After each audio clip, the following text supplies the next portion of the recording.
స్థానికతపై మార్గదర్శకాలు సిద్ధమయ్యాయి. ఇందుకు సంబంధించిన ఫైల్ ఏపీ ముఖ్యమంత్రి కార్యాలయానికి చేరింది. 1-2 రోజుల్లో సీఎం ఆమోద ముద్ర వేస్తే అధికారికంగా మార్గదర్శకాలు వెలువడతాయని ప్రభుత్వ వర్గాలు అంటూ ఉన్నాయి.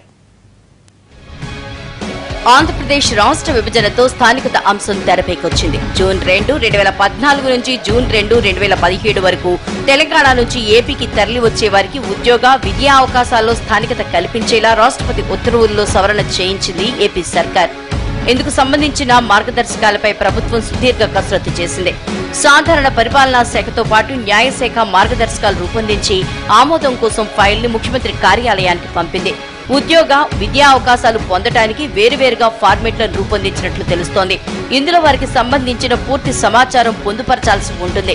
స్థానికత ధృవీకరణ పత్రం జారీ చేయడానికి ఎంఆర్ఓకు అధికారాలు కట్టబెట్టే అవకాశం ఉన్నట్లు తెలుస్తోంది.